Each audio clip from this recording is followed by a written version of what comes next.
Hello, welcome to the channel Why Stories. Enjoy watching. Vidal's apartment met him with silence and tranquility as usual. No one ran out to meet him, no one bombarded him with questions about the day. The man was quite satisfied with that. In his 50s, he didn't want any other life, even though the people around him were still trying to guide him to the right path, telling him to urgently find a new wife and have children before it was too late. And his age? Well, he looks 10 or 15 years younger than his peers' fitness, swimming, healthy lifestyle, but the fact is that it's a bit late to have a family at the age of 50. He has a woman, 35-year-old Luisana with long legs, who looks like a fashion model, but who is wise, understanding, and very convenient. Classical situation, he's the boss, and she's a personal assistant. This relationship started 7 years ago, and everyone is still fine with it. Vidal enjoys regular dates, Luisana's beauty and youth, and her easygoing nature. Luisana likes her decent income, traveling, expensive gifts, and help in all matters. Luisana is from a dysfunctional family, but she managed to break free from the darkness, and she achieved everything without any help. But she had younger brothers and sisters who were always getting into different trouble, and for some reason, Luisana felt it was her responsibility to help them, sometimes with Vidal's help. The man even considered finding a good psychologist for her to help Luisana get rid of her unhealthy hyper-responsibility towards the younger ones. They are all adults. If Luisana could get on her feet, so could her brothers and sisters, but they have to work hard. Were Vidal and Luisana in love with each other? There was sympathy, mutual understanding, respect. To be honest, it was a mutually beneficial cooperation, and it wasn't that bad by today's standards. And love. Vidal had long believed that it was a made-up term, it never existed in reality. He had this opinion until he was almost 40, and then at some miraculous moment, Viola came into his life. Even their names were similar, Vidal and Viola. Was it a coincidence? Vidal often thought of her, even though over 10 years had passed since she had told him that everything was over between them. But how could he forget those piercing turquoise eyes, her honey-colored skin, her long blonde hair falling in soft waves down to her shoulders? And the laughter that always made his heart feel warm and happy? Vidal took a shower, changed into his pajamas, and relaxed on the sofa, turning on the big TV. He wanted to spend this evening alone. Luisana had suggested going to some exhibition she obviously wanted to meet. But not tonight. The day was too hard, and not only in terms of work. It's just that tomorrow is the anniversary of the tragedy. The man never marked this date in any special way, but it was engraved in his memory.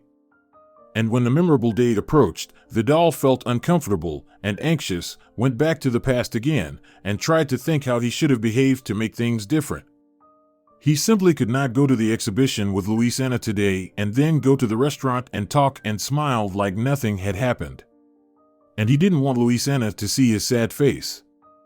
The man respected Luisana because she worked hard and achieved everything on her own. She was a good woman, a wonderful person, kind, determined, hard-working, beautiful, and, it seems, she loved him.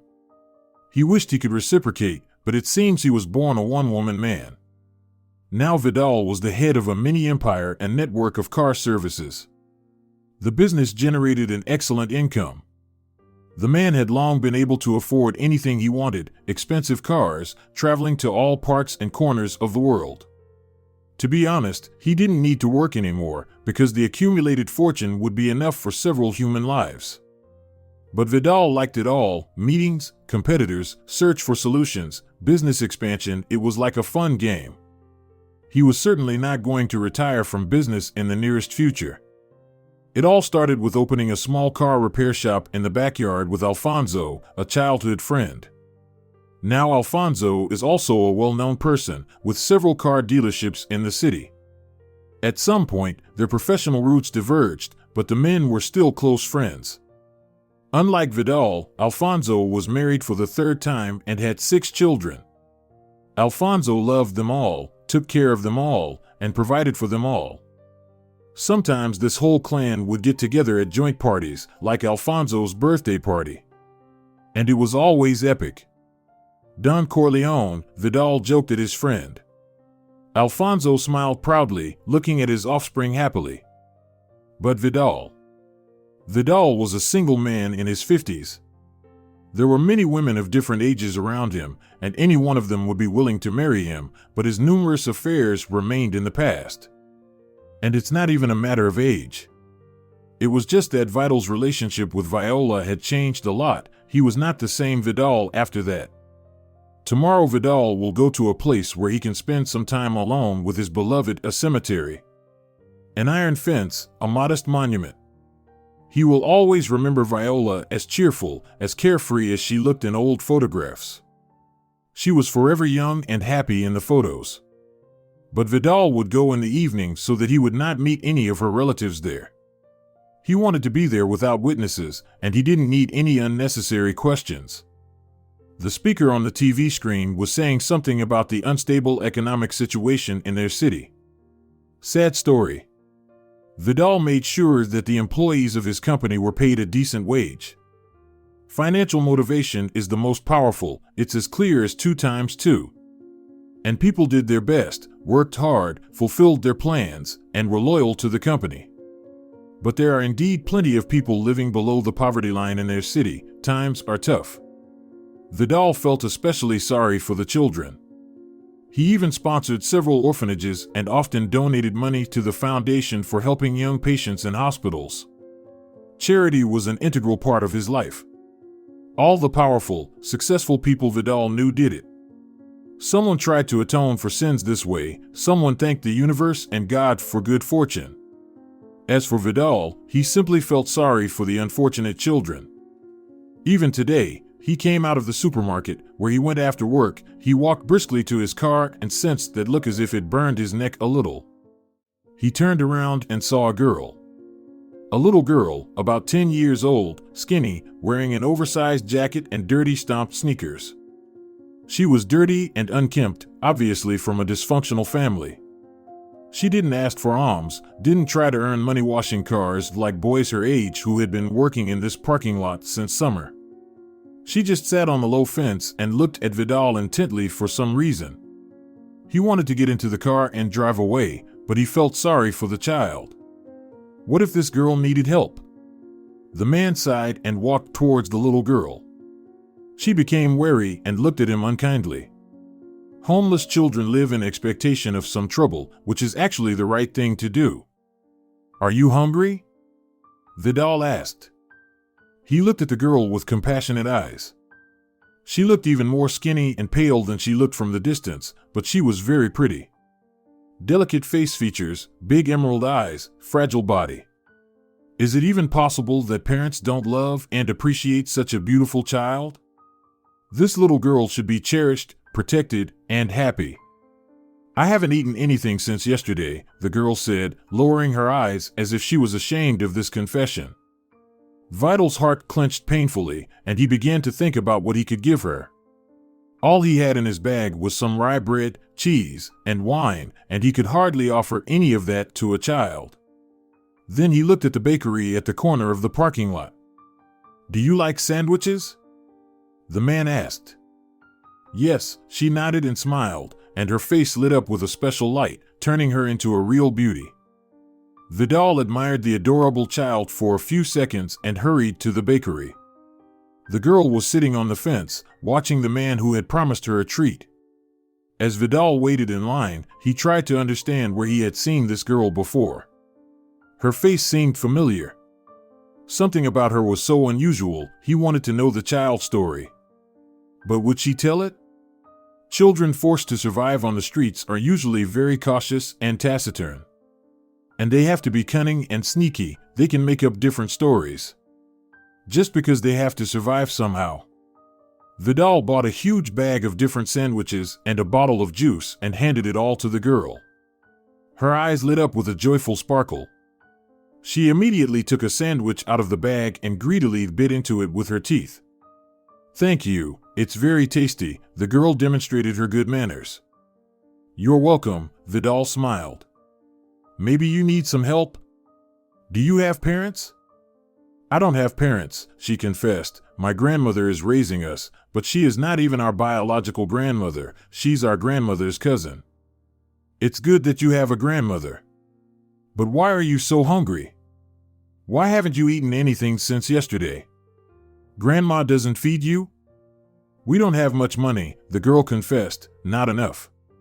Grandma's son drinks heavily. He stole all the money from her purse. Today we went to collect bottles to make at least some money. I'm helping too. I just took a short break. Bruno and the boys wash cars here, so we'll have dinner today. Who's Bruno? He's my brother. Older brother? No, I'm 10 minutes older. Grandma says so, but he gets mad. He doesn't believe it. He says if he's a boy, he's older. Oh, you're twins? Yeah. Grandma says we're royal twins. At first, I thought our parents were royals, but then I realized. It's what they call twins when a boy and a girl are born at the same time. Maybe we should call the custody office, Vidal suggested hesitantly. You and Bruno will go to a good place, where you'll have a clean bed, and proper breakfasts, lunches, and dinners. You'll get an education, and you'll never have to make money that way again. Suddenly the girl tensed and changed her face. Just a moment ago she was smiling, eating a sandwich and wiggling her feet, but now she looked at Vidal with fear and suspicion. Please, no. We don't want to go to the orphanage. She screamed, jumped off the fence, and ran away, clutching the bag of sandwiches tightly to her chest. Vidal cursed himself. How could he have been so careless? He should have been more tactful, more careful. Naturally, the girl was frightened when he mentioned the orphanage. Many children from such families consider orphanages to be evil. Children don't realize that in the orphanage they can have a better life than at home in a family. They can get a good education, make friends, and have a chance for a better future. Vidal sighed and poured a glass of wine. He needed to relax tonight. Maybe, if he was lucky, he'd fall asleep quickly and sleep until morning without nightmares, though it was unlikely. Most likely, he would toss and turn for a long time, as usual on such days, and think about her. Actually, Viola was always in his thoughts in one way or another. He still has a lot of her photos. It was common then to print pictures. Some of them showed the two of them, happy and loving. Some of them showed only Viola, a beautiful girl with bright eyes and a warm, sincere smile. Vidal liked to please and surprise his beloved. Her sincere reactions, laughter, admiration, and gratitude made Vidal really happy. Next to Viola, he felt strong, powerful, important, almost invincible. She came to one of Vidal's offices one summer day. At that time, the 38-year-old man was already the owner of a chain of car repair shops. The business was growing rapidly, and money was pouring in. Vidal was used to the life of a wealthy man who could afford everything. He dated gorgeous beauties, however, he never promised them anything. He thought that it was too early for him to get married. The man was satisfied with his life without the hardships of marriage. Successful business, beautiful girls, traveling, bars, clubs, entertainment. No, he was not a lucky man who inherited the business and a fortune from his rich father. Together with his friend Alfonso, he traveled the hard road to success. They learned, made mistakes, worked day and night, and had their ups and downs. They had to get into everything and work. Since childhood, Vidal was a serious and goal-oriented person, but now, having achieved success, he believed that he had a right to enjoy the pleasures of life, but he never crossed the line. And then one day a successful businessman noticed a girl in the head office, a new employee. He had certainly never seen her before. Vidal still remembered that moment. He went up the stairs to the second floor, where his office was located, and he met a gentle, charming creature, a young slender girl with radiant turquoise eyes, dressed in a white sundress with pink flowers. That tight sundress looked great on her perfect body. At that moment a ray of sunlight fell on the girl through the window, and this touch of sun made her look magical. She barely glanced at Vidal and walked away, hurrying somewhere. And he stopped and looked at her. Later, He found out from one of the employees that 3 female students from the local university had been sent to their company for an internship. Viola was one of the interns. At first, Vidal tried to get her image out of his mind, for there were many other beauties around. And she was too young, only 20 years old, almost a child, and she was too innocent, too inexperienced. He is the boss, she is a young intern, this girl is not for him. But Vidal couldn't help himself. He tried to find Viola everywhere with his eyes. Like a boy, he made up different reasons to accidentally cross paths with her because the presence of this girl filled him with strength and energy. This had never happened to Vidal before. He saw Viola in his dreams. The young beauty was constantly in his mind. Over time, when the girl got used to the office and learned who was who, she started saying hello to Vidal, smiling at him, and sometimes she'd even talk to him about work-related matters. The man always felt awkward with her, sometimes he couldn't utter a word, and sometimes his palms even began to sweat. Vidal desperately hoped that no one around him noticed it, especially Viola, because he didn't want to frighten and embarrass the girl. And in general, Vidal understood perfectly well how it might look from the outside. A rich and powerful businessman and a young student, typical mésalliance. One day Vidal had to stay late at work. It happened quite often. The man left the office as usual, nodded goodbye to the guard, and headed for the parking lot. On the way to the car, he noticed someone walking towards the exit. The office was located in an industrial zone, and the bus stop was quite far away. It must be one of the employees.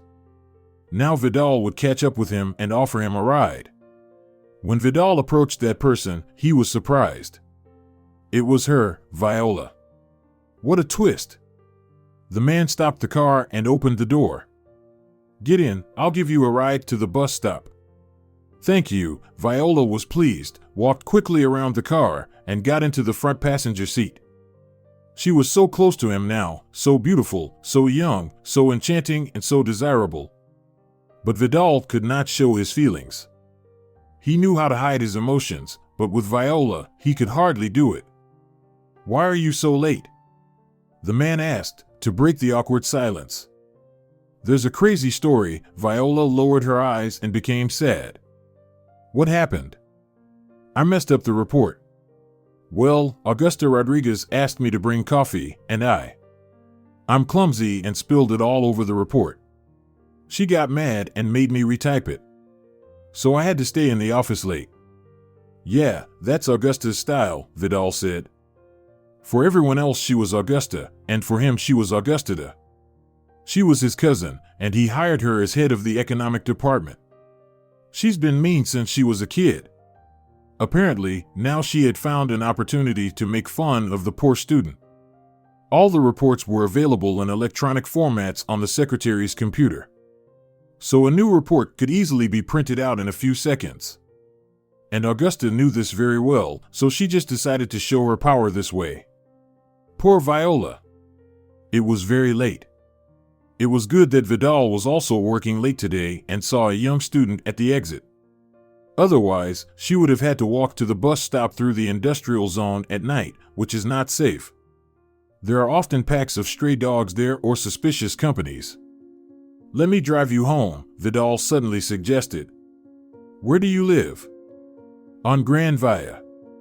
"Oh, it's on the way," the man lied. In fact, his house was in the opposite direction, but he wanted to prolong these wonderful moments. He was alone with Viola, and there was no one around. "It's very late. I didn't know how I was going to get home." "Thank you so much." Viola smiled. For some time Vidal drove the car in silence. Viola sat next to him and was embarrassed. The boss was giving her a ride, and the situation was unusual. "What kind of music do you like?" Vidal asked. "All kinds of music, but most of all rock music, I guess." Vidal smiled and turned on one of his favorite songs, energetic, joyful, life-affirming. Viola immediately smiled, relaxed, and began to sing along and even dance. Yes, she managed to dance sitting in the passenger seat. She was very relaxed, graceful, and she was sincere. The awkwardness was gone. Vidal managed to watch the road and admire his charming passenger, and he did not want to part with her. The man tried to find a pretext to continue this wonderful night. Unexpectedly, Viola offered a way out. "Excuse me, can you take me a little further, not to Grand Via, but to the market?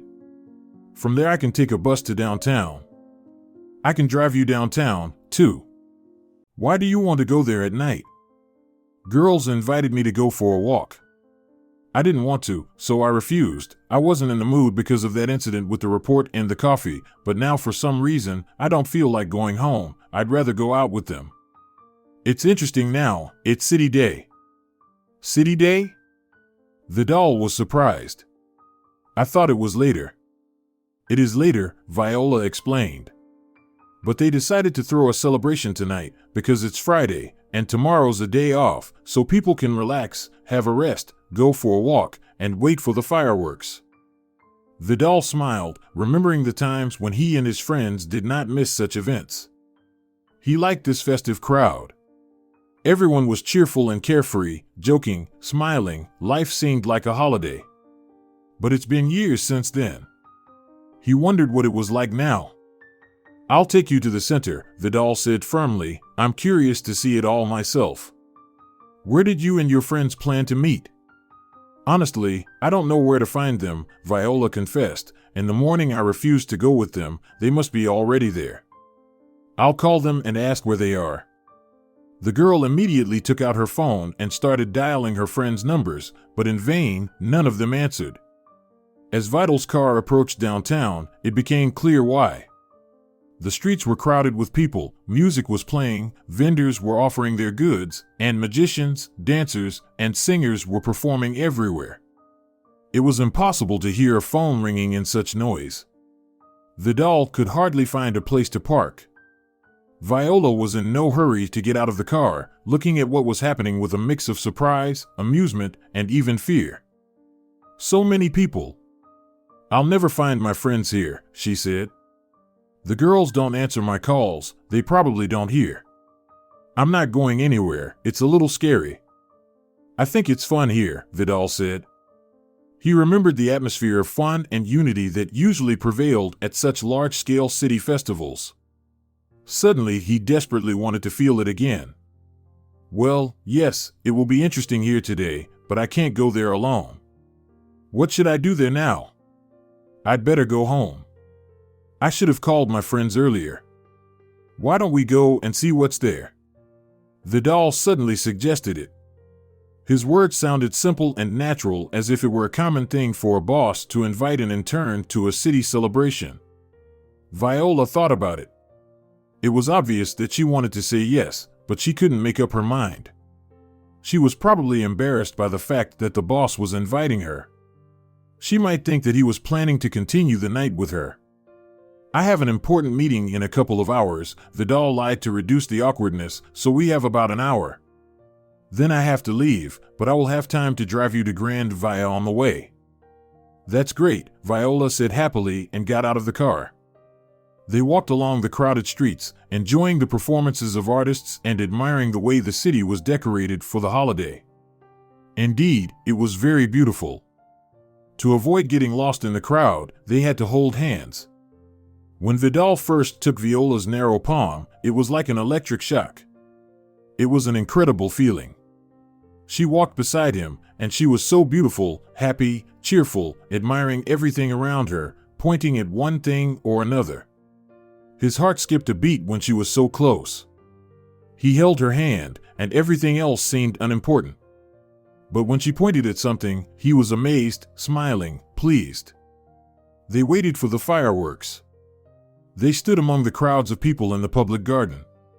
Multicolored fireworks lit up the sky with bright flashes, and the faces of all present were turned upward. And only Vidal was not looking at the flowers in the sky, but at Viola. He couldn't take his eyes off her face. No one saw it anyway. Everyone was watching the fireworks. A marvelous moment, as if time had frozen. And then she turned to him with a slightly sad smile. "It's time for you to go," the girl reminded him. "It's been an hour." Yes, right, Vidal realized. They walked to the car, holding hands, otherwise, the crowd would inevitably have swept them apart. Vidal reluctantly let Viola's hand out of his to open the car door for her. It was a long drive back. They ended up in a traffic jam. Viola was nervous, thinking that the boss was late for a meeting because of her. He did his best to convince the girl that everything was fine. "Thank you for taking me to such an event. I really enjoyed it," Vidal said as he parked the car in front of Viola's house. Soon she would leave, and that was it. He wouldn't see her again until Monday. But meeting a girl at the office was not like this when they were sitting in the car next to each other and talking like this. "Thank you," she smiled. "If it wasn't for you, I wouldn't have gone to the celebration and watched the fireworks." "Great, it was a wonderful evening."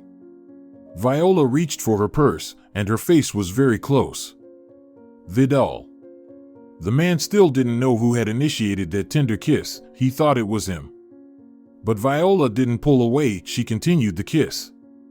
They pulled away from each other and smiled in silence for a long time. Vidal was dizzy and his heart was pounding frantically. He couldn't believe what had just happened. His emotions were running wild. The man could barely keep himself in control so as not to grab Viola in his arms, not to press her against him. Sometime later, the girl confessed that this was exactly the kind of behavior she had expected from Vidal, so he was trying to control himself in vain. Viola looked confused and embarrassed, her cheeks blushed, which made her even more charming and beautiful. She didn't know how to behave further, what to say, what to do, but her eyes, shining eyes, said that Viola was happy about what had happened. "Viola, I've liked you since the day you came to our office." Vidal decided that there was no point in hiding his feelings any longer, and someone had to break the long silence to make the first step. I noticed, but I didn't believe it. I felt like I was making it up because I also... What? I don't know. I think I like you too. The girl's face turned red. She covered her face with her hands. It wasn't easy for her to confess. Vidal felt a heavy stone fall from his soul. Everything suddenly became simple and clear. Viola had feelings for him. It was obvious and so wonderful. It's so great. He gently removed Viola's hands from her face, looked into her eyes, and kissed her again. This time she wrapped her arms around his neck and pressed herself against him. They sat in each other's arms for a long time that night, not talking about anything, not discussing anything, just enjoying each other's company. And then Viola's phone rang. It was her mother asking where her daughter was. "I have to go," Viola smiled sadly. "Okay. But I want to see you again so badly," Vidal answered honestly. "But everything will be different now," the girl said uncertainly, but hopefully. Of course, the man smiled. He didn't doubt it at all. And everything really became different. At work, Vidal and Viola kept their relationship in secret. There was no need to demonstrate it. But when no one saw them, they looked at each other and smiled, even kissed. It took Vidal's breath away. He had never experienced such feelings and emotions, even when he was young. Soon Viola's internship was over. Now they met outside the office. Vidal would pick Viola up in the evening, and they would go to the movies or cafes, just walk along the streets and parks, ride on carousels, and eat cotton candy. Sometimes they went out of the city, where Vidal taught the girl to drive a car on a deserted country road. Viola refused to go to expensive restaurants, where Vidal used to go with his girlfriends before. "I don't want to, such places scare me with their pompousness," she confessed. Expensive gifts also embarrassed the girl. Vidal wanted to give a girl the whole world. He was ready to buy the whole jewelry store for his beloved, but Viola asked him not to do it. It was unusual. Vidal's previous girlfriends always hinted that they would not mind receiving an expensive gift from him. But Viola fiercely resisted such gestures and even persuaded the man to return to the store a massive gold bracelet, which he had chosen for her for International Women's Day. "I don't wear such expensive jewelry," Viola said, "and in general I like some cheap costume jewelry more." Sometimes she stayed overnight at his place. The girl's parents thought that their daughter was staying with her friends in the dormitory, where the girls were preparing for exams together, but Viola came to him. Vidal felt like he was the happiest man in the world. He fell asleep holding his beloved in his arms, and when he woke up, she was still there, sleeping with her palms under his cheek in a childish way. Vidal admired the sleeping girl for a while, regretting that he never learned to draw. What an amazing portrait it would have been. Then he went to the kitchen to make breakfast. He liked taking care of Viola, and he liked it when she took care of him, giving him a massage or bringing him coffee. Unfortunately, their relationship was still not quite official. The girl didn't introduce Vidal to her friends and parents. It was understandable. Vidal was much older than her, moreover, he was a wealthy businessman. People would hardly believe the sincerity of his feelings. But it didn't prevent them from being happy. Neither age, nor education or life experience were barriers to complete mutual understanding. Each of them had their own life. Vidal had work, business, meetings with partners and adult, respectable friends. Viola had parents, university, student parties, classes, and exams. And her life, it attracted Vidal very much. He liked to listen to Viola's stories. He laughed heartily at funny situations that happened every day at the university with some of her friends. It reminded him of his own student life. And Viola listened with a true curiosity about the man's life, about his meetings, battles with competitors, and communication with adult friends. Sometimes Vidal was jealous. After all, young attractive guys attended the university too, not only girls. Surely many of them are secretly in love with the girl, even though she claims they are all just friends. These boys are not blind, they can't help noticing how stunning Viola is, not just beautiful, but really unique, so sincere, pure, and friendly. She obviously has some special energy. Vidal always feels warm and calm around her. Or maybe Viola has such an influence only on him.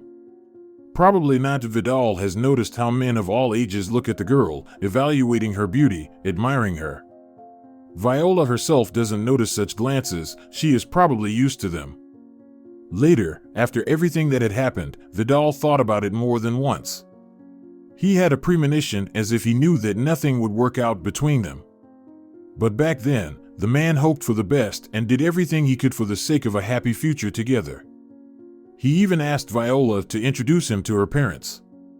Naturally, he was nervous, because her father was not much older than he was, but the man planned a serious relationship with Viola, marriage, family, and children, which meant that meeting her parents was inevitable. The girl kept postponing this moment. Vidal didn't doubt the sincerity of her feelings, but he also understood the reason for Viola's doubts. She was afraid, too, because there was such a difference in age and status. Vidal assumed that they would have to face a lot of difficulties, but he was ready to overcome them all, just to be together with Viola. Over time, Vidal's feelings for Viola only grew stronger. He learned how gentle, caring, and kind she was. And also, despite her young age, she was smart and it was very interesting to talk to her. Viola read a lot, was interested in psychology, and was engaged in scientific work at the university. She had many different interests. She took fitness classes with her friends, learned a foreign language, and even planned to start her own business. Vidal offered Viola his help in starting a business, but the girl refused. She wanted to try her own abilities, to understand what she was capable of. However, Viola never refused the man's wise advice and often asked him questions. And also, Viola loved her friends very much. She had great university friends.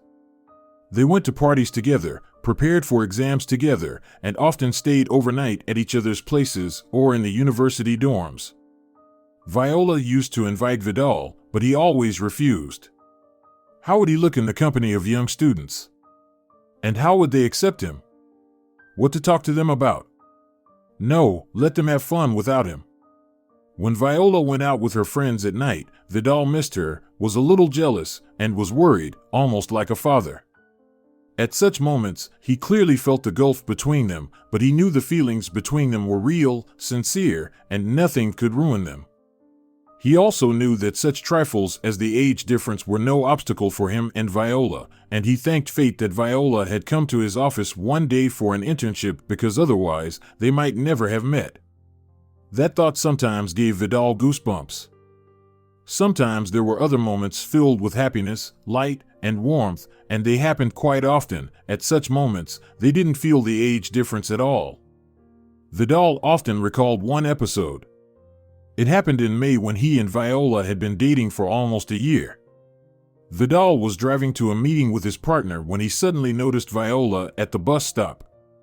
Apparently, she had finished her classes at the university and was on her way to the market to buy something.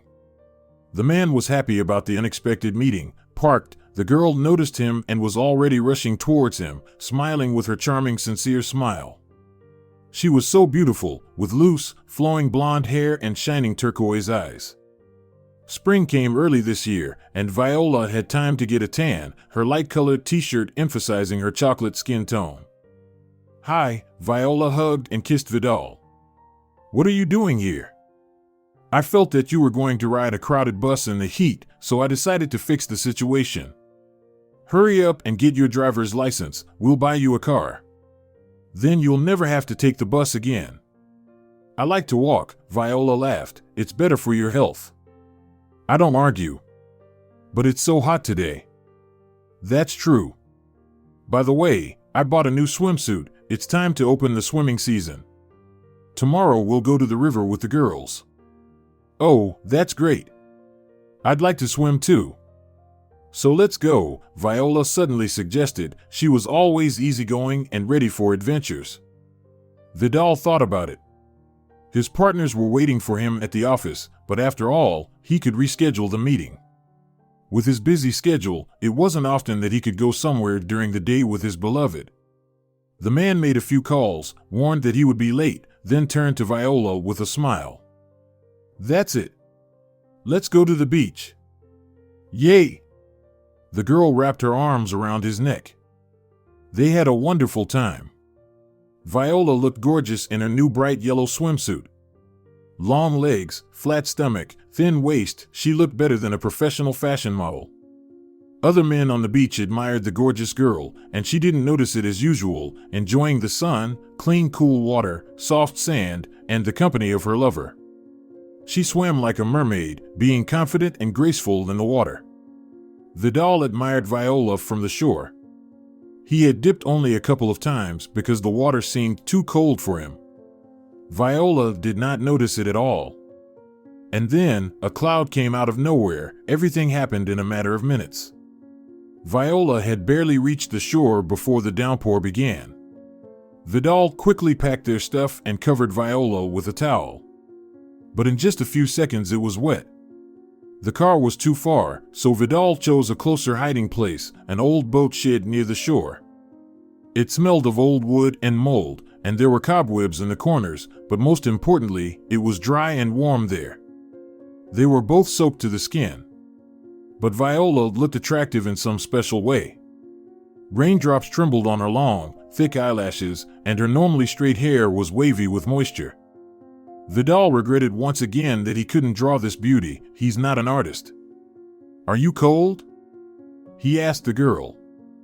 "I don't know. It's more like I'm refreshed," she smiled. To be honest, summer hadn't started yet, and I was already tired of the heat. Not a very successful opening of the swimming season. "Well, actually," Viola argued, "I like it. It's a real adventure."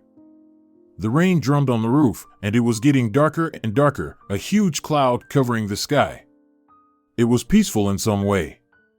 Vidal sat down next to Viola, hugged her tightly, and she rested her head on his shoulder. The girl often did that. Vidal loved this gesture. At that moment he felt like Viola's protector and support, and he liked this feeling very much. He had a box with a ring in his pocket. He had bought it a long time ago. White gold, diamonds, exclusive designed, the elegant jewelry was created especially for Viola. The man had been preparing to propose to his girlfriend for a long time, planning something original. There were several creative agencies in the city that helped in such situations, but now was the right moment. They're alone in this boat shed, no way to go outside, the rain drumming so cozily on the roof, and Viola is here. She pressed herself against him, wrapped her arms around his neck, and felt relaxed and comfortable. Viola, I was going to do it a long time ago, but something kept getting in the way. Vidal finally decided to do it. He took out a velvet box from his pocket. Be my wife, I can't imagine anyone else in this role. The girl's eyes flashed with joyful fire for a moment. She kissed Vidal and admired the ring. I can't imagine anyone but you as my husband either, she smiled. But I thought the wedding and everything else would be much later. Why wait? I don't want to leave you for a minute. I love falling asleep and waking up together. I love it when you meet me at work. I love you so much. Viola smiled and pressed herself against him again. The man brightened at those words. He loved it when Viola spoke like that. Then the rain ended as abruptly as it had begun, and the sun came out again. Vidal and Viola walked to the car, holding hands. The man was smiling happily. Now Viola was not just his girlfriend, but his fiancée. Vidal and Viola decided that they would get married in September. Viola had to prepare her parents first. She was going to do this after she returned from a language camp in July. The upcoming separation made Vidal sad. The girl would go to England for a month, but it would make the reunion even more joyful. He had a lot of things planned for this month. They wouldn't be able to spend much time together anyway, but he would have time to prepare for the meeting with Viola's parents, to think over the topics of conversation, and, most importantly, he'll have time to think about his introduction speech. He needs to show that he is a decent, serious man. It is important to prove to the girl's parents that he really loves their daughter and is ready to do anything for her. They are people of the same generation, so they can probably find a common language. Vidal hoped so. But the meeting with the parents never happened. Viola went to the camp as she had planned. For her, this trip was both a wonderful vacation and an opportunity to learn the language. Vidal drove her to the airport himself. Viola kissed him at the checkpoint, told him she would miss him, and then happily walked through the gate. The man watched as she joined a group of boys and girls as young as Viola was. This crowd looked so wonderful. Young, beautiful, motivated, full of plans and hopes. He wondered how they looked together with Viola. Surely not as harmonious. Vidal chased away the unpleasant thoughts and headed for the parking lot. He had a lot of business meetings today. It was a busy time, new branches were opening. At first, Viola called every evening, and she was happy, cheerful, and full of impressions, saying she missed him and wished Vidal were there.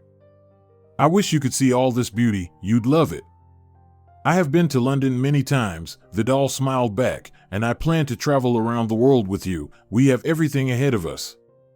I love traveling, and I think you like traveling, too. I can't wait to get through all this, meeting my parents, getting married. I just want to finally begin our life together. That's what Vidal wanted, too. The challenges ahead were a little frightening, but it was nothing compared to the happiness that awaited them both. And then something changed. Viola stopped calling.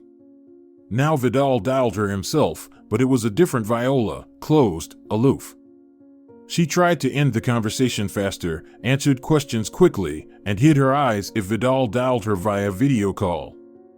Vidal tried to find out what was going on. He was worried about the changes. Viola invariably replied that everything was fine, she was just tired from the new impressions. The man hoped it was true, although his heart told him something was wrong. The intuition of an experienced businessman was excellent. The day of Viola's return had come. Vidal offered to meet her at the airport. Don't, the girl asked, my father will pick me up. Maybe this is the perfect opportunity for us to get acquainted. It's time for us to talk to your parents. No, this is not the right situation. You don't have to come. But it's been so long since we've seen each other, I miss you. I'll see you later, Viola answered and ended the call. See you later. That was it. She didn't say that she missed him, she didn't express her joy at the upcoming meeting. There was no joy. Vidal was tormented by uncertainty and premonitions. On the day of Viola's arrival, he called her and suggested that Viola get some rest after the flight in the afternoon and that they meet in the evening. But she refused and made some excuse, saying that some relatives were coming to visit them today, and her parents asked Viola to stay home to tell them about the camp. The next day, the girl refused to meet again. This time she had something urgent at the university. That same evening, Vidal drove to her house himself. He couldn't wait any longer. He parked so that he could see Viola's entrance. They needed to meet. He needed to know what was going on. What if his beloved needed his help right now? It was clear that something was wrong. Finally, he saw her. She was approaching the house. Viola was talking to someone on the phone. The conversation must have been pleasant. The girl was smiling and joking. Vidal even gasped at the sight of his beloved. He missed her so much, and now Viola was very close to him. Seeing her was happiness. Vidal got out of the car and walked towards her. The smile instantly flew off the girl's face. She slowed down, then stopped. Viola was not happy about this meeting. She was even confused. She said a few last words to her interlocutor and ended the call. "Hi," Vidal was still smiling. He tried to hug the girl, but she pulled away. The man felt as if someone had poured ice-cold water on him. "Viola, what is going on?" Vidal heard an anxious tone in his voice. "I told you I was busy today." Viola lowered her eyes. She looked faded and confused, and it was frightening and alarming. "But you're back home now, and I think we need to have a serious talk." "I suppose so," she sighed. "We have to talk sooner or later anyway. But let's not do it here." "All right, let's talk in the car." "No, not in the car, in the park." Right behind Viola's house was a huge park. The wide asphalt road was surrounded by tall old trees on both sides: spruces, poplars, maples, and oaks. There were cozy old-fashioned benches along the way. Vidal and Viola sat down on one of them. "I should have told you right away," the girl began. "Something has happened." "You can always tell me anything," the man assured her. "I don't want there to be secrets between us. But this. You won't like it." "I'll be fine." "Of course, but." "Anyway, we have to break up," Viola finally said. "What?" Vidal felt as if he'd been kicked in the solar plexus. It was hard to breathe. He expected anything but that. "But why?" "At the camp, I realized we weren't right for each other. You're much older, and we're different." Vidal couldn't believe what he was hearing. When Viola left, everything was fine between them. They were planning a wedding, and now this. "Wait, don't make hasty decisions. Let's discuss everything." Vidal tried to be calm, understanding, and logical. "Did any problems arise?" "Yes," Viola nodded. "You see, I fell in love there, for real." Vidal listened to the girl without interrupting. She stammered at first and was embarrassed, but then she suddenly pulled herself together and spoke more confidently and clearly. It turned out that among the students in the language camp was a senior student, Diego, a fun-loving, funny, intelligent, charismatic leader. He also played guitar and sang different songs. In addition, he was a member of the university volleyball team with all the consequences: great shape, relief muscles, and physical strength. All the girls immediately fell in love with this handsome man. All the girls only talked about Diego. They discussed all the details, from what he ate for breakfast to who and how the guy looked at. Viola didn't pay any attention to him at first. She was already a fiancée after all, but then everything changed. At some disco, Diego invited the girl to dance. He looked at her in some special way, spinning Viola around the hall so skillfully, saying beautiful words. It was obvious to everyone that Diego had made his choice. He obviously liked Viola very much. Some of the girls were happy for their friend, some were jealous. She tried to resist her feelings, but she couldn't help it. With Diego, she could go anywhere, introduce him to her friends, and his company was fun and interesting. They were almost the same age, so Viola wasn't afraid that someone wouldn't understand them. Now she didn't have to lie and hide. Life with Diego was bright and colorful. He was always inventing something, and he was never bored. And also, he wrote a song for Viola and performed it with his friends under the windows of the girls' dormitory. He found some musicians somewhere and set up impressive lighting. All the girls crowded on the balconies to listen to the romantic and beautiful song composed especially for Viola. Then, standing on the balcony and looking at Diego with an electric guitar, Viola realized, that's it, she had fallen in love, and there was no turning back.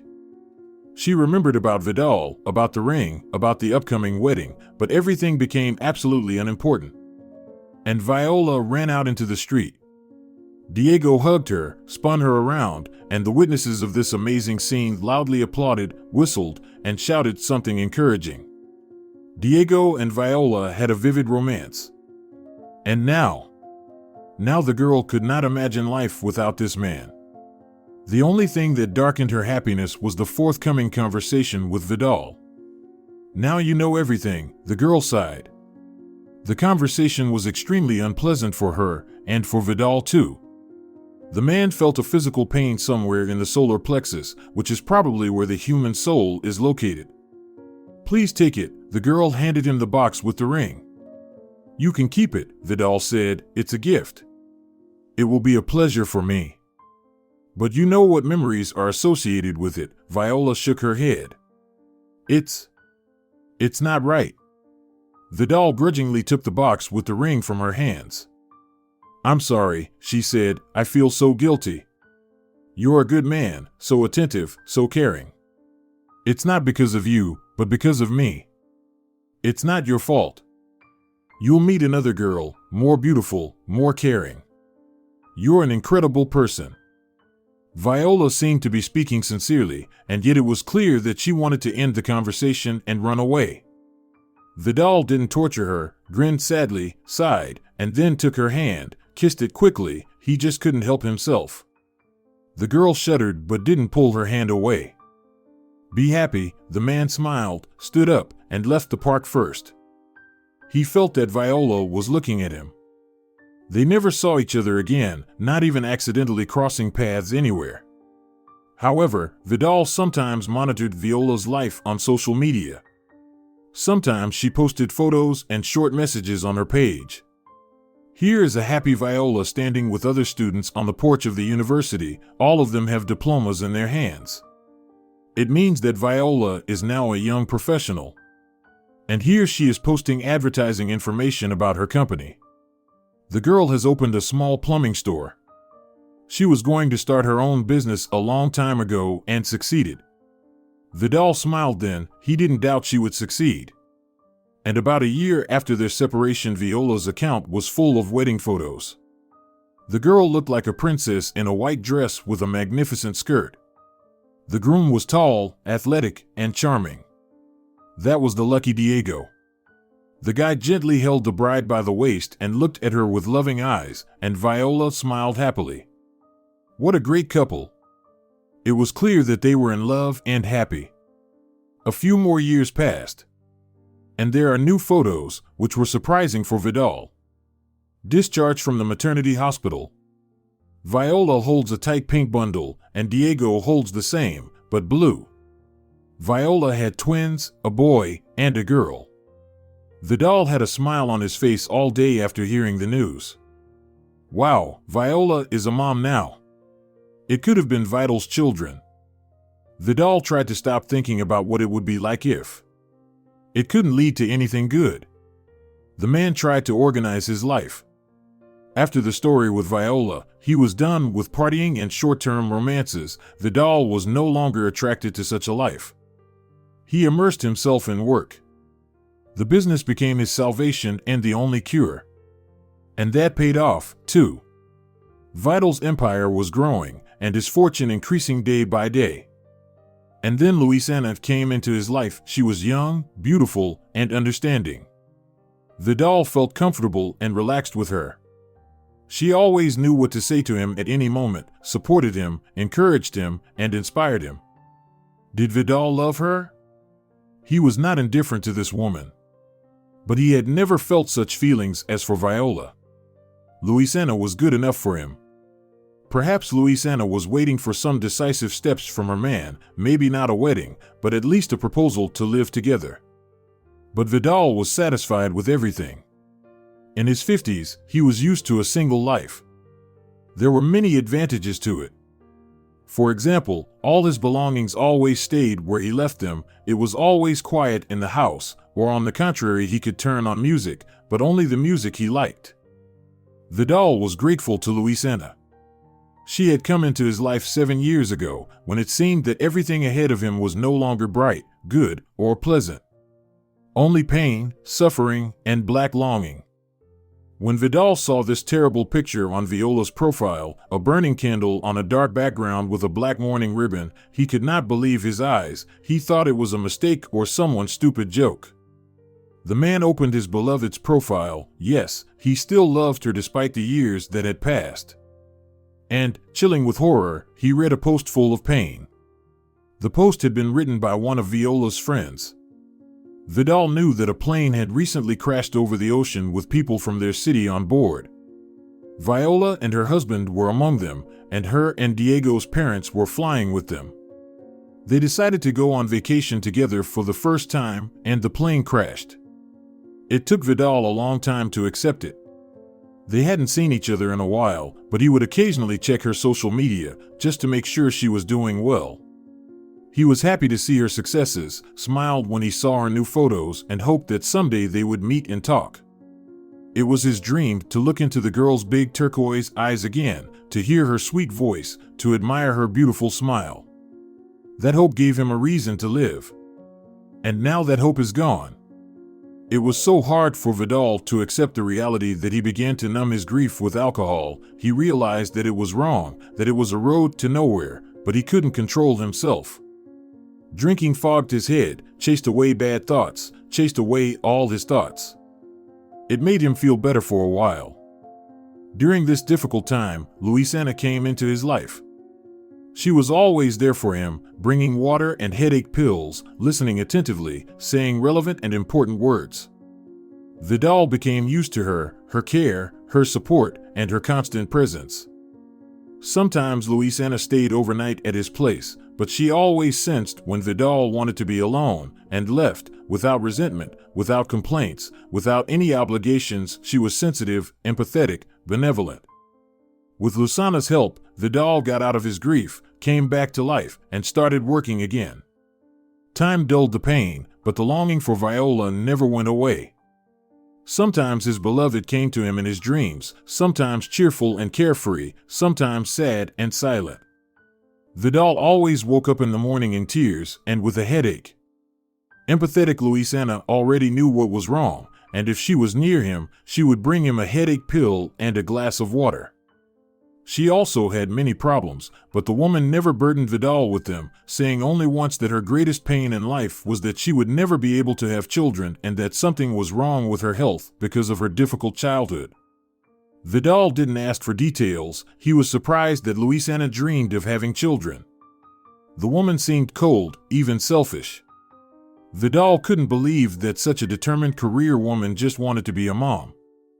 Luisana invited him to the exhibition today, but Vidal refused. Tomorrow is the day Viola died. 7 years have passed, and he still can't get over the fact that she's gone. He can't get it out of his head. Tomorrow he would go to the cemetery and see the proof that he would never meet Viola again. The cold granite monument. He even blamed himself for her death. If he had been able to convince her to stay with him, she wouldn't have died. He wouldn't have let his beloved get on a plane of a cheap airline where the planes were in poor technical condition. The guilt had not gone away in those 7 years. Vidal blamed himself for not even trying to fight for his love back then, for considering himself unworthy of Viola. And that's the outcome. The next day after lunch, Vidal went to the cemetery with a huge bouquet of scarlet roses. He walked the familiar way to the grave. The man had already learned about Viola's neighbors for so many years, mostly they were elderly people. That's the way it should be. Vidal noticed two tiny figures near the gray monument from afar. Probably kids from the nearest village, collecting sweets from graves. It's creepy, but when you're a kid, you probably don't think about such things, you just want sweets. The kids noticed Vidal, too. A boy and a girl, both about the same age, about 9 or 10 years old, both poorly dressed. The man thought they were about to run away, frightened of a stranger. But the children didn't leave, on the contrary, they straightened up, took each other's hands. They felt that they were the masters of this place. Vidal approached them. They looked at him with a puzzled look. And then the man recognized the girl. It was the girl who had met him in the parking lot yesterday, the one he had given sandwiches to and then frightened by the mention of the orphanage. Was it a coincidence? The boy stepped forward, looking fearlessly at the stranger and wrinkling his eyebrows. "Who are you?" he asked, looking at Vidal angrily and suspiciously. It was obvious the boy is the girl's brother, with the same big turquoise eyes and almost identical facial features. It's so sad that fate wasn't kind to them. They are forced to find ways to earn, or to find food. They wash cars in parking lots, collect bottles or sweets at graves. Their parents are probably alcoholics. They don't care about their son and daughter. Terrible childhood. I'm a friend of the woman who is buried here. Today is the anniversary of her death, so I brought some flowers. Vidal explained the situation to the kids as softly and calmly as possible, so they wouldn't think he was going to chase them away or scold them. He really wanted to help these kids. The man put his hand into his pocket, took out a couple of crumpled banknotes, and handed them to the boy. "Here, take it. It is tradition to share food on days like this to honor the memory of the deceased. But I didn't know I would meet anyone here, so I didn't bring any sweets. Here, please take the money and buy something." The boy looked at the money in the man's hand, but for some reason was in no hurry to take it. The girl was very surprised, her eyebrows raised, her eyes widened, and she was impressed by Vidal's words. "So you knew our mom?" The boy asked a question the man had certainly not expected. "Mom. So Viola was you?" "Right, of course." The man even slapped himself on the forehead. Why didn't he figure it out right away? He knew Viola had children, twins, a boy, and a girl. They must be about the same age as these kids. And those turquoise eyes, their facial features, facial expressions, even their voices. That's why it all seemed familiar to Vidal. The children look like their mother, like Viola. Not exact copies, but Viola's features are clearly visible. Suddenly these two faces had become so dear to Vidal. "Is Viola your mother?" Vidal asked, just to keep the conversation going. "Yes," the children answered in unison. Looking at them, the man's heart ached. Poor little ones. How hard things must be for them without their mom and dad. As far as Vidal knew, the children's grandparents on both sides had died in the plane crash, too. The family was on their way to a vacation, and then it crashed. When the children were orphaned, they were only 2 or 3 years old. Most likely, the children did not even remember their parents, but they missed them, longed for them, and even came to their mother's grave on the anniversary of the tragedy. A sad sight that could melt even the coldest heart. A boy, a girl, and a cold gray monument. For some reason Vidal thought the children had died that day too, but to be completely honest, he had been so broken by the loss that he didn't think much about it at the time. He didn't care. Viola was gone, everything else didn't matter. What a fool. A selfish fool. He immersed himself in his grief and forgot about everything else. He suffered, drank, didn't want to live, and at the same time, 2 babies needed his help and support so badly. He can help them, that's what he can do for Viola. And the fact that these children needed help was obvious. They were in a very miserable situation, it seemed that they were even starving.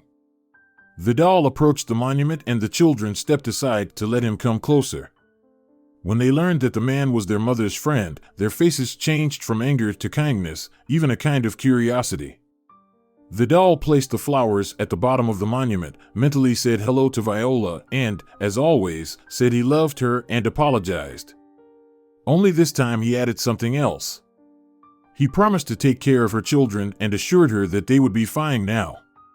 Then Vidal turned to the boy and the girl, smiled at them, and said, "Well, my friends, now let's get acquainted.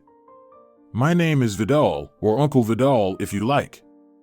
A long time ago, I knew your mother very well. My name is Aria." The girl introduced herself, her face lit up with a smile, the same smile as Viola's. It made Vidal's heart feel warm. Bruno, the boy introduced himself and reached out his hand to Vidal. The man shook it seriously, as if Bruno was his business partner. Yeah, he's a stern kid. But it can't be otherwise. Their life is very hard, and of course, it affected their characters. "Who do you live with?" "With Grandma Christina," the little girl answered. She started pulling weeds from the flower bed on her mother's grave, and her brother rushed to help her. "And who is she, Grandma Christina?" "She's our grandmother's cousin," Bruno answered maturely. "We have had no other relatives since the airplane crash." It looked like Grandma Christina had told the children all the details of the story and had not hidden anything, despite their young age. "They wanted to send us to the orphanage," Aria, who was more sociable than her brother, shared details, "but Grandma Christina wouldn't let us go. She said the conditions there were terrible and we wouldn't survive there. The teachers hurt the kids, the older kids hurt the younger kids, and also the food there is terrible and they forced the kids to work very hard." Now it's clear why yesterday Aria ran away as soon as Vidal mentioned the orphanage. Christina must have had very outdated ideas about institutions for children without parental care. Now there are completely different conditions there. At least the children would live better than with Grandma Christina. They wouldn't have to collect bottles to buy some food once in a couple of days. "Doesn't Grandma Christina hurt you?" "No, she is kind," Bruno answered. "She's very nice. But she's old and sick, she can't work anymore, and that's why we live so poorly," Aria added. "Some people live worse," Bruno said sternly. "We could live better," said the girl suddenly, "if it weren't for Uncle Felipe." "Who is he?" Vidal became suspicious.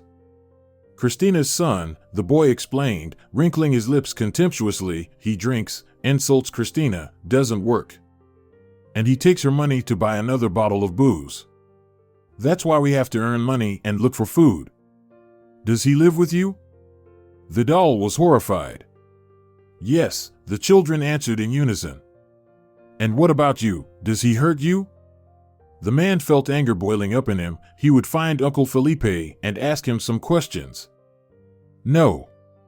When he's drunk, we're out of his sight. Granny Christina always scolds him and tries to talk sense into him, so he's always hurting her for it." The girl lowered her eyes. She was ashamed to talk about it. "Aria, you talk too much," Bruno reproached his sister. "What's the big deal?" Aria said angrily. "He's Mom's friend. Look at the bouquet he brought her." "Don't worry, I really want to help you. I couldn't help your mom, but let me help you. I need to see Grandma Christina. Will you take me to her?" "Yes," Bruno nodded decisively, "but it's a long walk. Our house is on Calle de las Flores." Vidal raised his eyebrows in surprise. "It's really far, on the other side of the city. Did you really come here on foot?" "I mean, your home is on the other side of the city. It's very far." "Well, yes," the girl shrugged her shoulders, and in that gesture, the man recognized Viola again. "That's why we only got here in the evening. First, we visited our dad, and now we're here to see our mom. What if we don't walk, but drive?" "No," the children answered in unison.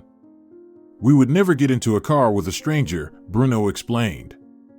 So Vidal went hiking with the kids. He had no choice.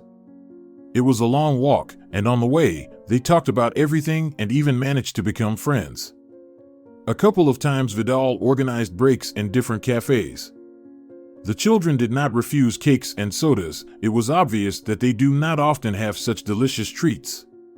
It turned out that the children still go to school and try not to miss classes. They skipped a week once, and a woman from the custody service came to Grandma Christina, threatening to take the children to an orphanage if Grandma Christina couldn't cope.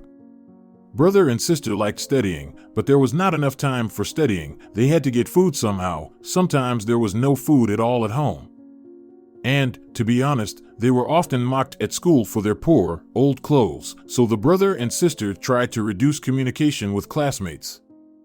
"But I never let them hurt us," Bruno said flatly, clenching his small fists. Poor guy, his life is hard, he has to protect himself and his sister. When they reached the house on Calle de las Flores, it was already dark and cold. Vidal regretted that he had left his jacket in the car, and he was also worried about the children, thinking that they might catch a cold. But they did not notice the cold at all. Life in harsh conditions had hardened them. The house was very old and shabby. The house had a cracked and peeling facade, and the fence had rotted long ago. Vidal followed the children in silence. He was very anxious before meeting with Grandma Christina. What should he tell her? How could he explain who he was, and that he wanted to help the children? Bruno opened the door, and it swung open at once. Probably they never locked the front door. Vidal found himself in a cramped, dark hallway with peeling wallpaper. There was a smell of smoke and booze inside, and a heavy snore came from one of the rooms. "Uncle Felipe is drunk," Bruno said. "That's too bad," Aria sighed. "Now he'll sleep an hour or two and then he'll be up all night again." "No sleep again, we'll have to hide all night long. Children shouldn't live here." Poor Viola. It's good she can't see the horrible conditions her children live in. At the sound, Christina came out into the hallway, or rather crawled out.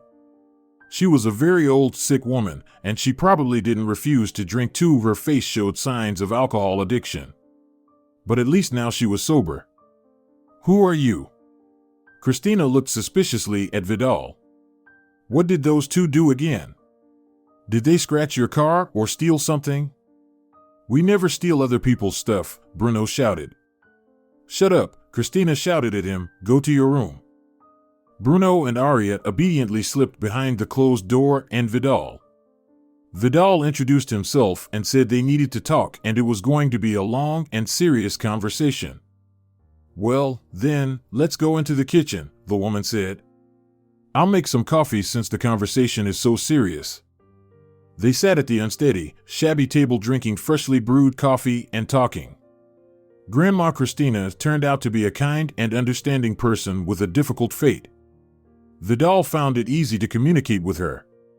He told all his story, his and Viola's, starting from the moment when the young beauty came to his office. "Wow," the old woman said, when Vidal had finished his long story, "your story is worth making a movie about you. Now I understand something." "Understand what?" "I understand why Viola wanted to name her son Vidal. But her relatives talked her out of it. They said Brun would be better. Daughter Aria, and son Bruno. So she agreed. They are very nice," Vidal smiled, "so friendly, so smart." "Yes," Granny Christina nodded. "Before the tragedy, their parents devoted a lot of time to them and educated them. At their age, children could already draw, knew numbers and letters, and even learn to read a little, and then it happened. When they were going to the resort together, they left the kids with me. We had a very different life then. Felipe was still a student, he was drinking alcohol at the time, but it didn't bother me, he was young, and he went to parties. Everybody's been through it. I was still strong and healthy, and I was happy to spend time with the kids. So they left the twins with me, went to the airport, and 4 hours later the news said that the plane had crashed. Granny Christina didn't give the twins to the orphanage because they were family, even though they were distant. She felt sorry for the babies. The woman thought they would be abused in the orphanage. Christina had to quit her job to take care of the children. That wasn't a problem. Her age allowed her to retire. They had enough money to live a decent life. She also received social welfare for the children. Felipe got a scholarship and even worked part-time. But Christina also had a part-time job. She worked as a janitor at a small local store for modest wages. It was hard both mentally and physically and financially, but there was still enough money. And then something went wrong.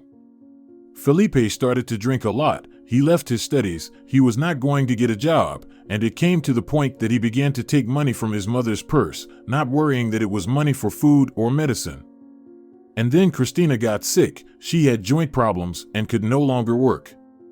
She got a disability. The state started to pay her disability support, but there was a catastrophic shortage of money. Felipe could take almost all the money. It was useless to argue with him. When he was drunk, he became aggressive and very angry. Grandma Christina was afraid that he would hurt her and the children, so she did not confront him. I realized that I can't give the kids the life they deserve. They live in a nightmare. They're so good, so smart. These kids deserve better than that. But what can I do? I can't give them a better life. As long as I'm alive, I'll try as hard as I can, but my death is coming, the disease is progressing, and soon I'll not be able to walk. And I don't know where the kids will go after that. We have no relatives. To an orphanage? I don't know how I'll look their parents in the eye when we meet in the other world. They entrusted me with the children, and I failed. What if I adopt them? Vidal suddenly suggested. He had already decided that he would not leave these children. The decision to adopt them came automatically and seemed right and natural. It was the only way out. Aria and Bruno would be better off with him. He would give them a happy childhood and a chance for a good future. Why? How? Granny Christina was confused. It's weird, you're a stranger to them. It's not weird. And I'm not a stranger, you know our history. Raising Viola's children and giving them a happy life is the only thing I can do for her now. I don't mind, Granny Christina suddenly said. I can't cope with raising them myself, and it's only going to get worse. But we need to ask the children to see if they agree. They agree. Bruno came from behind the door, holding the hand of embarrassed Aria. Naturally, the children couldn't resist and overheard the conversation between the adults. Now they know everything. You're good, I knew it right away. In the parking lot yesterday, the girl said, trying to hide behind her brother's back for some reason. She was sincere, very shy, and vulnerable. Bruno was the same. He was still a little boy, though he tried to look mature and strong. Vidal looked at the children and could not hold back a smile. He felt some strange connection with these little ones, even some kind of kinship. They would be very happy together, but they had so much to catch up on, studies, education, traveling, but that's okay, they would cope. Vidal was relaxing on a lounge chair in front of a swimming pool with crystal clear turquoise water. The sun was shining. It was very hot in July in Turkey. Luisana sat on the side of the pool. She was long-legged, tanned, beautiful, and now happy. Her usually coldly aloof expression had disappeared, and now Luisana was smiling a lot. Now she had a warm smile on her face, which suited her well. Luisana looked at Aria and Bruno playing in the pool. They were a family now. They had to overcome a lot of difficulties on the way to this happiness, to break a lot of bureaucratic obstacles, but they succeeded. Social services refused to allow a single man to adopt children. They told him, "You must have a wife." Vidal did not think long. He immediately proposed to Luisana, explaining the situation to her beforehand, assuming that the woman might be frightened by the idea of becoming a mother of 2 children who have lived in such harsh conditions. But Luisana hugged him, burst into tears, and said she was the happiest woman in the universe. She had dreamed of children, but could not have them. And she loved Vidal. She didn't say it out loud, but her actions and behavior were much more expressive. Even in my wildest dreams, I couldn't have imagined that things would turn out this way. Luisana looked really happy and inspired. You and I, and the children, will have a real family. I will do everything I can to make us happy. And Luisana kept her promise. She surrounded Aria and Bruno with warmth, attention, and care, and immediately made friends with them. Luisana also helped Vidal to get closer to the children. After all, she is an amazing woman, sensitive, gentle, tactful, and wise. Vidal realized that he was very lucky to have Luisana. They did not forget about Christina. Vidal paid for her treatment at an expensive private clinic. It turned out that the woman's disease could be controlled. A full recovery was out of the question, but the doctors improved her condition significantly. Poor Christina waited for the day when she would not be able to walk. She was already looking for a cheap wheelchair. But suddenly, they promised her that if she followed all the recommendations and took the medicine, she would be able to walk for the rest of her life without any problems. She couldn't even dream of such a thing. Granny Christina was a close, dear person for Ariette and Bruno, and therefore for Vidal, too. And now they were on vacation in one of the best hotels in Turkey. The children were enjoying the sun, warm sea, and delicious fruits. Vidal and Luisana took them to interesting excursions and amusement parks. They both liked to see how happy Ariette and Bruno were with everything around them, wondering, laughing, and learning new things. Vidal got up from the lounge chair and slowly approached Luisana. "Go get some rest, sunbathe, swim, and I'll keep an eye on them. It's my turn." He smiled at her. "No, I'll stay with you." Luisana smiled and rested her head on Vidal's shoulder. "I want us all to be together. They're so wonderful. Thank you for them, for everything." "No, thank you for everything." Vidal put his arm around Luisana's waist. Now the two of them were watching the children play. They had already found friends in the swimming pool, and the gang was having a real sea battle. Vidal recognized his children from this mixed crowd: the slender, flexible Aria in her bright pink swimsuit, and the tanned, agile Bruno.